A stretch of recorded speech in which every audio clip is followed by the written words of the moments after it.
Oh, what a week. What a week. B Brothers. What's up, man? Sunday action. What's up, Brother B? You know what? I tried to watch the game, believe it or not, and I put a video up on our Facebook page. I saw that. Found a bar up the street that was showing the Colts game. I left with about 2 minutes to go to the half, and I'm like, oh, man. But I was able to update some scores, which we're going to talk about in a minute. And I'm going to ask you a question about some of your postings, because I know sometimes you passionately post, I guess, for lack of a better term. I was holding back today, too. You were. I've seen you a lot worse. All right, before we get into that, what is your thoughts on touchdown celebrations and players getting fined? Because apparently Tyreek Hill, who plays for the Dolphins, did a little celebration dance where he got in the end zone, was doing his dance, whatever, grabbed a cell phone from somebody that was taping it, did a selfie thing, put it back, and now the NFL is going to fine him, saying it was taunting because he used a prop during his celebration. So what is your thought? What is out of control? $10,000. The last time when he flashed a peace zone and went to the inside, $10,000. What is your thoughts? Are we not able to have fun? Like, what's the deal? They've really lightened up on celebrations. So this one is kind of an odd one for me, though, because like I get the whole not wanting to have props. Like it's been more than a few years ago, but like Joe Horn had a marker inside of his wristband, and someone had a cell phone that they pulled out of their sock. That I totally get. Right? Yeah, for sure. Like if you like this is no different to me than if like you run over to the sideline, grab someone's popcorn and shove it all, pour it all over yourself. Like, right. He didn't endanger anybody. He didn't do anything. It was actually a pretty funny celebration. So I mean, in my opinion, if it's okay when a defensive back makes an interception and then them and the entire defense run 85 yards down to the opposite end zone and do their little poses and flexes, like, I think this is ridiculous. I will be honest, I hadn't heard that he was getting fined, but it wouldn't surprise me. But they've loosened up a lot on celebrations, right? Like, it used to be like you could basically do nothing but spike the ball. And it's funny you say that. Back in the day when I was working for the Colts, true story. If you remember, I don't know the year, but I know it's the year we had Manning and Brackett and everybody. If you remember, before kickoff, I would play "Here I Go," doom, doom, doom, and they would go back and forth. And then the NFL said, "No, can't do that because it's considered taunting." When they were all they were doing was rocking back and forth. They weren't like throwing their hands up. They weren't. Yeah, they called seriously. They called it taunting when they would get like down the ground and do that. I know I can't dance, but that was considered taunting. We had to stop it.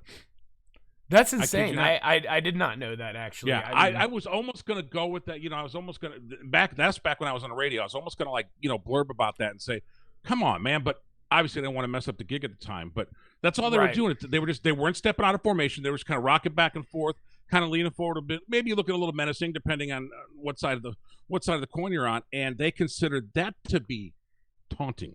Yeah, that's and we crazy. had to stop. That's we crazy. had to stop.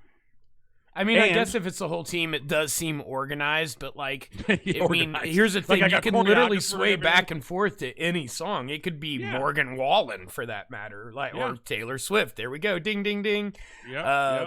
You can rock back and forth to everything, and for 11 guys to do it at the same time, that's unheard of. No, that's absolutely ridiculous.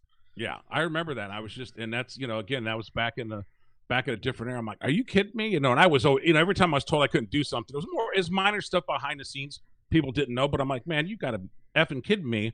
And Pete Ward, like, man, it's the league, blah blah blah blah. And, they'd have to talk me off the ledge. But I don't know. I just thought it was silly. I don't know what else is silly, but please tell me that Pat McAfee did not pay $1 million to get Aaron Rodgers on TV.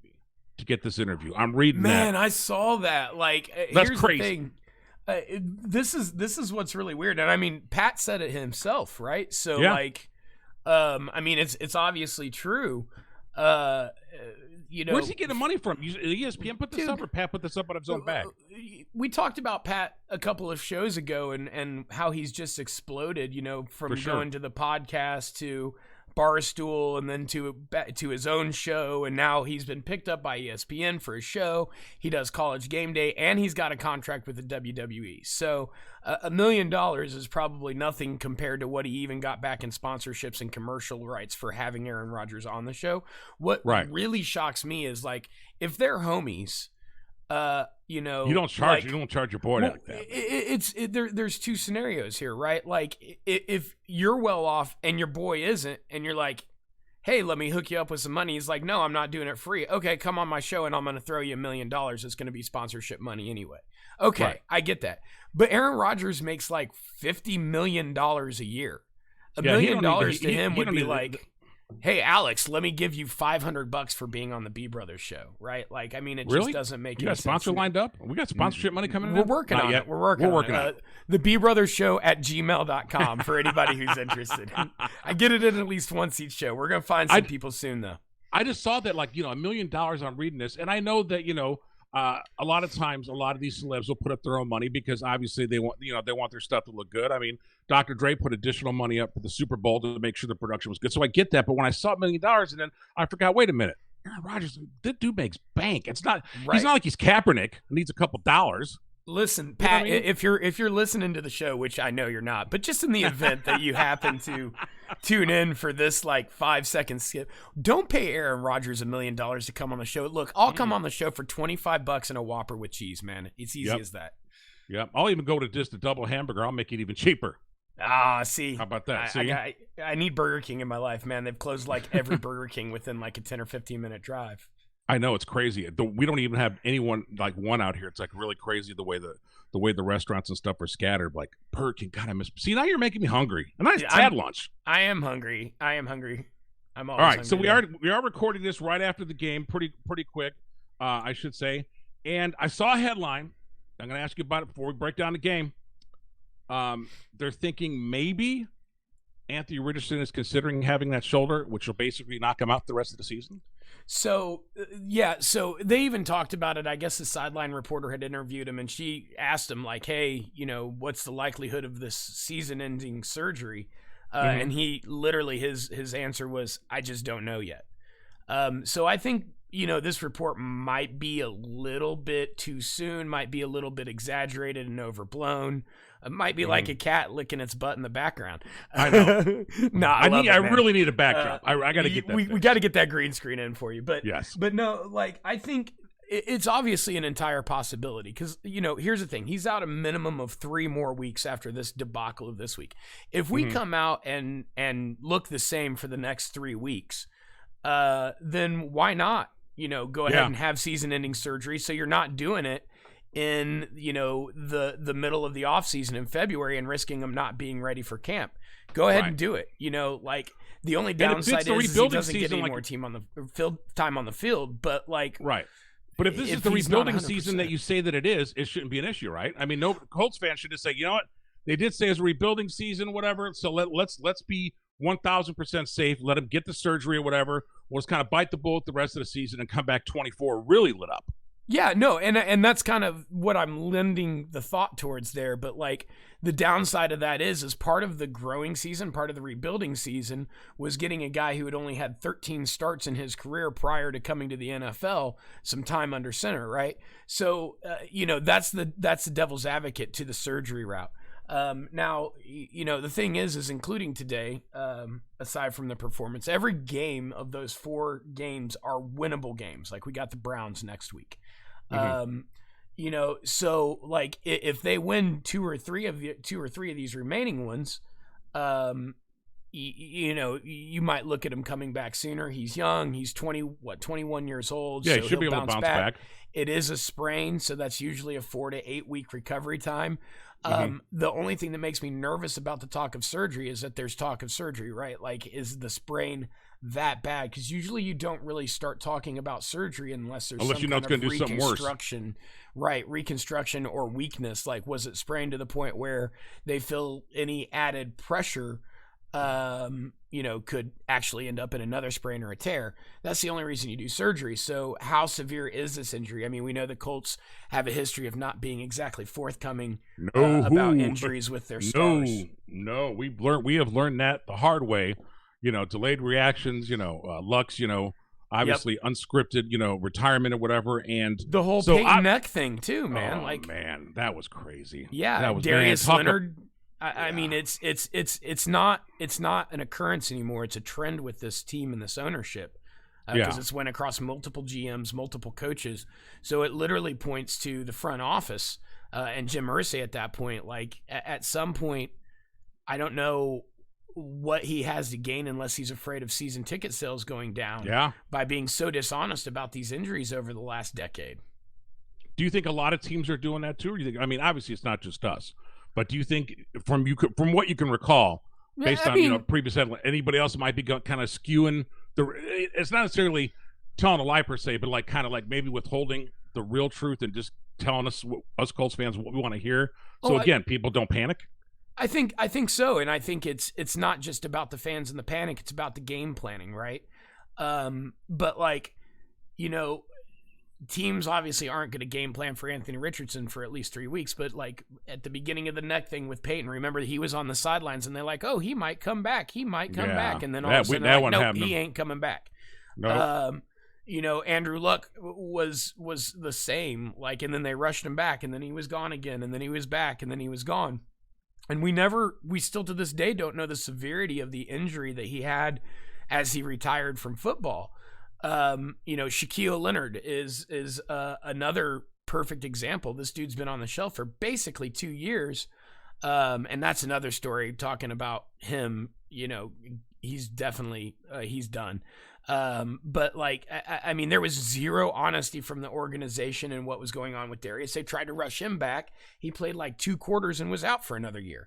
So I think every team does it strategically, and I'm sure every team does it occasionally to try to influence the fans or the ticket sales. But I feel like the Colts are considerably deeper of an offender than anybody else I've seen.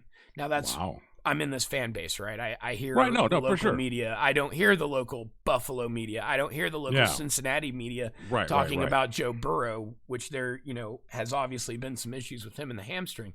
So, I'm speaking without all of the information, but from what I have seen, there's nobody even a fraction as bad as the Colts are as far as lying to their fan base and or just at least the sin of omission when it comes to these major stars. I like the sin of omission because obviously based on some of your posts, Minshew's not the answer. Okay, obviously from what I'm seeing, because 37-20 is not bad. But I'm looking at the scoring, right? So we really didn't do nothing first or second quarter. It seems like we were absent the third quarter, got a little bit in the fourth. What happened?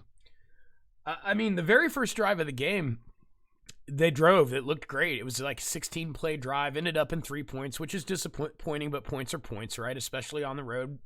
But the bottom fell out from there. It was so crazy. One of the announcers said, Minshew had gone 200 passes without an interception, and literally he said that as Minshew was throwing the ball, which was his first of 3 interceptions in the game. Oh, I saw one of them it was in the second quarter, like I said before. It was before halftime. I saw it. And I was just like, oh God, I don't want to tell like the waitress what game we're watching. Yeah, no, because of course everybody's watching. They're all watching all the other teams, whatever. I'm like, oh look, there's a TV with the Colts game on, and those first 2 interceptions, they weren't even like good defensive plays. They were awful throws. Absolutely awful. The third one, it is what it is. It's in slop time. You're trying to pick up points, but it effectively ended the game too. The score wasn't as close as it showed on the scoreboard. There was very little to celebrate about this game. I mean, I've got a laundry list of complaints. I don't know. I know you've got some questions for me based on my post. Maybe I'll hit those up in a few minutes. What else you got? I mean, that's pretty much it. Where do you think they go from here? If obviously Richardson's going to be probably not, let's just say for the next 2 or 3 weeks, what do you think has to happen before next week? I mean, do you think this is just an anomaly, or do you think, man, because it seemed like we got a little bit excited from the last game, and then we come to this one, and again, 37-20 is not horrible. I mean, it's not a win. It's that's 3 scores. That's horrible. I mean, you should never lose by double digits or more. I'm trying to be a little optimistic. No, optimistic is fine. Honestly, there's not too many places to go, right? I mean, So you asked about Minshew, my comments about Minshew. Yeah. What I'm kind of commenting when I say that Minshew ain't it is, you know, the typical Indianapolis sports fan is like, oh, sit AR for the rest of the season, start Minshew. No, he's a backup who can win you 2 or 3 games. And you've heard me say this probably half a dozen times since we started recording this season. He can win you 2 or 3 games out of 4 or 5, maybe 6. You know, he can get you over the edge when your quarterback's out for 4 to 6 weeks, right? He could win somewhere around half of those. But he's not the guy that you hook your cart to ride in the long run. That being said, there's nobody else, right? I mean, he's probably still the best backup in the league. There's nobody you're going to sign. There's nobody you're going to trade for, because you're not looking for a franchise guy. You're looking for a stopgap, whether that's 3 more weeks or the rest of the season or anywhere in between. So, you know, the bigger issue to me is still the wide receivers on the offensive side of the ball. What we don't see on those picks is, you know, the receivers weren't getting a lot of separation in this game at all. And that could be where the desperation in those interceptions came from. Alec Pierce had a little bit better of a game. Pittman had a lot of good stuff, but it's all dink and dunk stuff. The only receiver for the Colts that's really performing well is the rookie Josh Downs. So there's a lot of rumors going on right now that the Colts may trade for Jerry Jeudy from the Broncos, which, you know, you flip a coin on that, but it's worth a shot because it won't cost us a lot.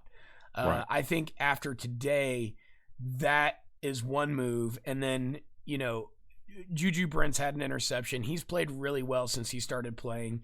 But at the end of the day, we're starting 2 rookie cornerbacks, and that showed today. Defensively, there was no real pressure on Trevor Lawrence. Wide receivers were wide open several times. It seemed like every time they needed 7 yards, we let them get 8. It kind of looked like, you know, old Jim Caldwell defenses, bend but don't break.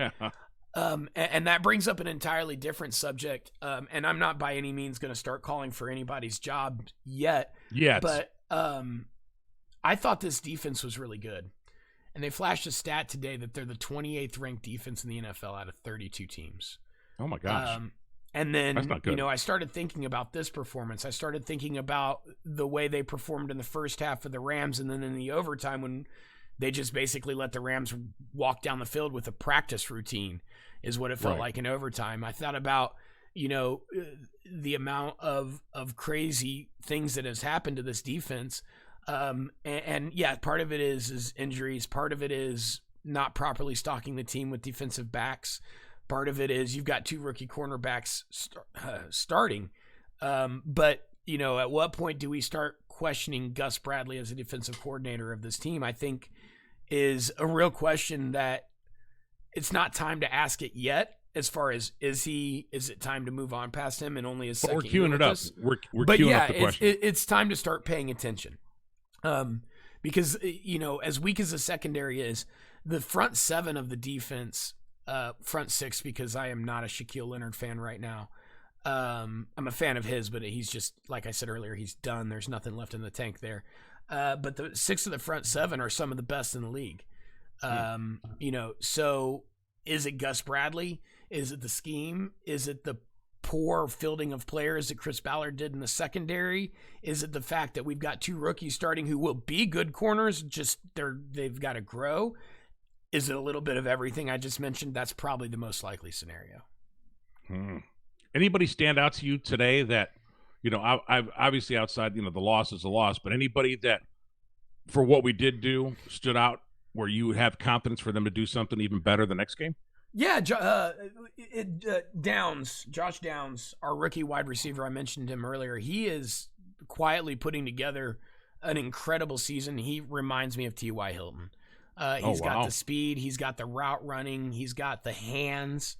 I don't know if one of his one of the balls that got thrown his way that he didn't catch was blamed on him as a drop, but coming into this game, he had over 30 catches without a drop, which is the most to start a career in Colts rookie history. That includes Marvin Harrison, that includes Raymond Berry, that includes Reggie Wayne, that includes T.Y. Hilton. Wow. Anybody ever drafted by the Colts, 30 without a drop. That's pretty incredible. The kid's fast. He's got a great double move. He's got an eye for the ball. He can get away, and he's got incredible breakaway speed. So, I'm really excited to see that. The biggest question mark that came out of this game for me, and I really wish I had the censor button handy because I really want to drop an F-bomb. Why the F did we only run the ball 5 times in the first 20 minutes of this game? Gardner Minshew is not Peyton Manning. You have Jonathan Taylor, who you just paid $14 million to, and I get it, he's on a snap count, right? He's not getting the full workload yet. But what about Zach Moss, who had 165 yards rushing just last week? They didn't even try to run the ball. Why do you think that is? I don't know. It was Frank Reich-esque. And by the time they started to run the ball, it was too late. You can't run the ball when you're down 3 scores in the second half. That makes sense. I'm talking about especially the first quarter and a large portion of the second quarter. You have arguably the best running back duo in the NFL, and they touched the ball 5 times. Zach Moss had, I think, I'd have to look at stats, but it's close. I bet you Zach Moss had more receptions than he had rushing attempts. Wow. And that's I don't know if Shane was trying to get cute. I don't know if Gardner Minshew was checking out of runs at the line because he saw something in the defense. I don't know if the game plan was to take them off guard by passing so much with Minshew. But, Gardner Minshew should not be throwing the ball 50-plus times in a game. No. Not as your secondary anyway. No.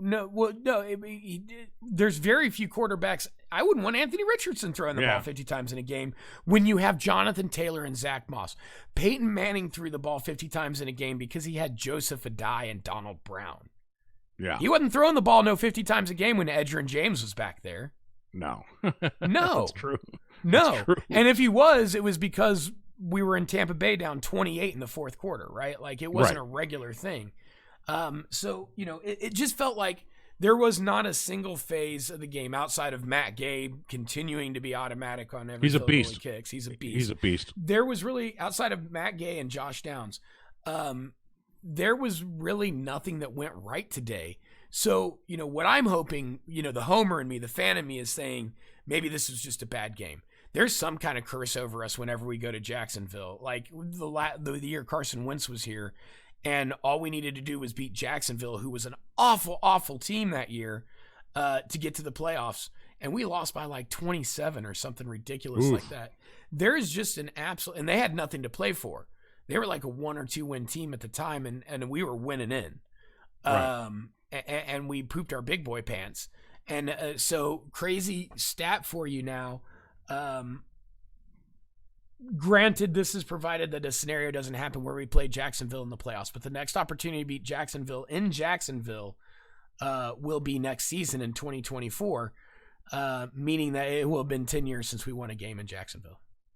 Oof. Maybe it's the weather. Maybe we're just not used to that because the weather looked pretty good on the TV from what I saw. So maybe it's just it was 70 environment. I don't know. Sunny. It could be, but what doesn't make sense about this is first of all, we're an indoor team, so we're not built for cold weather anyway. Yeah. Second of all, it's different players, it's different coaches, it's different GMs. So there's nobody that's linked. I mean, there's probably nobody on this team from even 7 years ago, maybe Ryan Kelly. I can't remember. He's either in year 6 or year 7, let alone 10 years ago. So, I don't know if it's some kind of just demon that's hanging over that continues to transfer from generation to generation of these Colts teams or what it is. But Jacksonville is, it's a hellhole for the Colts. It doesn't matter what team's there. Hell, Peyton even struggled to win in Jacksonville sometimes. Yeah, that's a jinx. We got two games at home, right? Got the Browns and the Saints. What is your predictable outcome based on the situation of? I mean, you don't want to base it on today, obviously, but if they got their act together, do you see these as potential wins? They should be, yeah. I mean, especially the Browns. Deshaun Watson is also hurt. Their bazillion-dollar guaranteed quarterback they traded. Traded for from Houston. He's hurt. He might be back next week, but even if he is, first week back from an injury, especially lower body injury, is always hit or miss. You know, he could come out blazing, but most of the time that's not what happens. You know, the Browns are a team that are also struggling to find their identity right now. So, you know, at home, that should be a W. You know, if the team that showed up against Baltimore and the team that showed up against Tennessee is the team that shows up, it should be an easy W. The Saints as well. Derek Carr is hurt. I don't know if he'll be back by then or not. But again, they're a team that's struggling to find their identity. They have a better defense. But realistically, you know, the next two games should be wins. But if the team that showed up today shows up, we could not win another game all season. Right. And I'm good with that too. You know, that's originally what we thought was going to happen, right? 2 or 3 wins. I mean, at 3-14 or 4-13, and they're not going to lose every game left on the season. We got Houston on the schedule. But like, let's say they win 5 games. They will be in a serious position to be able to go out and draft a player that's going to impact the long-term future of this team, like a Marvin Harrison Jr. You know, or at least they'll be close enough where it won't cost them as many assets to trade up to get them. So, you know, that's the other interesting part of that. But, you know, I don't bring a lot of college into our conversations because I'm far from a college football expert, but Caleb May struggled and looked pretty bad against Notre Dame over the weekend. And he's a projected first pick of the draft, going most likely to the Bears, because they have Carolina's pick and their pick right now. I think they occupy the first 2 picks of the draft. That's crazy. You know, chances are he's a Bear. But like, if he continues a downward slide, what does that do? Does that change the decision of the draft? What if Justin Fields start balling out the rest of the year? Does that change what the Bears do with that pick? You know, could that mean that if Justin Fields balls out, or if they do take Caleb May first overall, do they take Marvin Harrison Jr. second overall and tie the two together for their entire careers? I hope not, because Chicago's where receivers and quarterbacks go to die. They're in Cleveland. But, you know, at the end of the day, that's a pretty powerful position. So I don't know if Harrison Jr. is going to be there, you know, unless the Colts are picking 2 or 3, which is very unlikely. Even if they lose out, Chicago and Carolina may not win 3 games total this year. Wow. It would be kind of cool if we had Harrison Jr., wouldn't it? Oh, I'd love it. I mean, and he's kind of bring back a little, you know, a little nostalgia. All right, one more question before we wrap. I don't know, you know where we're at time-wise. Probably what? We're 20, good. 25. We're good. 28. Right. We're good. Okay. This is sports related, but not football related.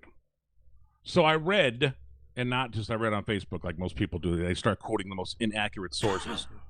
That Reebok is going to get back into the basketball shoe business. Okay, now hold on. Let me finish because you already know where I'm going to go. So Shaquille O'Neal's supposed to head up this division, and he's bringing Allen Iverson along. Now, as long as AI stays away from the checkbook, they should be okay. The dude doesn't know how to balance a checkbook, obviously. Do you think are people going to care? Yeah, man. Really? I mean, here's what you're doing. You're tapping on the shoulder of my generation. Yeah. And my generation isn't just my generation. My generation is the parents and even grandparents to a certain degree for those that got started young, you know, of the current generation, right? So, like, if you tap on that memory shoulder, right, and we've already seen a lot of stuff happening down that realm with some of the stuff that they're bringing back and they're remaking, and it's like all the stuff from my childhood. I know you're such an old man that you're like, you know, what, 10, 15 years older than me, right? So there's a lot of gap between what our generations did, all joking aside. Yeah, for sure. I'm still like the Bears Super Bowl from like Ditka and you know, the Jordan Bulls there. Like, I'm old school like that. I'm old school. But here's the thing. Reebok was what was up in the 90s, bro. Is Reebok and Adidas. Nike was one of those really starting to get, you know, momentum because of Jordan. But like Nike, it was second fiddle to definitely Adidas and probably Reebok. So, you know, the only thing that they could do to make this better is bring Penny Hardaway in on it too. But like, you've got literally like one of the tallest dudes ever and one of the shortest dudes when it comes to basketball ever. There's some killer marketing, like some The Rock, Kevin Hart type stuff that they could do. No, I think so. I think so too. I think it's great. because I had a pair of those. Do you remember the Reebok black tops? They had like the little ball where you can I had a pair of those. Believe the pump it or not. ups. So yeah, the pump. Yeah, that's it. And I don't think again, nothing against Reebok or whatever, but I mean, I don't know. I hope it works. Put it this way: I hope it works. I hope that it gives people other options to show that there's other stuff out there besides Air Jordans and everything else. And I hope it does work. I just don't think yet. When I think of basketball shoes, I'm gonna go sports review. I just don't think of it. And maybe Shaq and AI will change that for us. We'll have to see. I think it's a brilliant move. It's nostalgic. They'll make their money. I don't think they're going to go and take over the shoe market. I mean, you've got Nike, you've got Under Armour, you've got Reebok, you've got Adidas, you've got Chucks. There's really, I think the days of one shoe brand dominating are over. Hell, there are basketball players that wear New Balance, the dad shoes. The blue and white dad shoes. Freaking, they're so comfortable, right? They are. I mean, and they make a runner shoe, and they make an athletic shoe, and they make a basketball shoe now. It's not just like the walking shoes. Do you have dad shoes? Yeah. Oh God, yeah. I've got the blue and white ones too. No. I've got the gray ones. And then I have the ultimate dad shoe now, which are Hey Dudes. I don't know if you've seen them, but they're basically like slippers that have a dress shoe feel. They're so light and so comfortable, man. It's I got mine off of Amazon for like $40 or $50. They're the best thing I've ever done. But there's no doubt they're basically just a slightly more respectable version of Crocs. But that's something you'll never see on my feet. I was waiting to try to get me some like bootleg Yeezys and stuff when he broke off with Adidas, because I know they were going to try to liquidate that stuff. That would have been kind of cool. But anyway. Right. We don't want to drift too far off. So you have been listening to the what do we call this again? We call this the B Brothers Show, man. What the hell? You've been? You're on camera, so I know you haven't been smoking anything. I think dementia's just setting in, right? Yet, yes. It's just like, wait a minute. But it's cool. We start off with a Miles Monday thing, and then Miles is like, "Hey, look, we got to get this, whatever." We're part of the All Indiana Podcast Network, which we're really stoked about. Absolutely. And it's forcing us to become better broadcasters and communicators by us having to watch our potty mouse.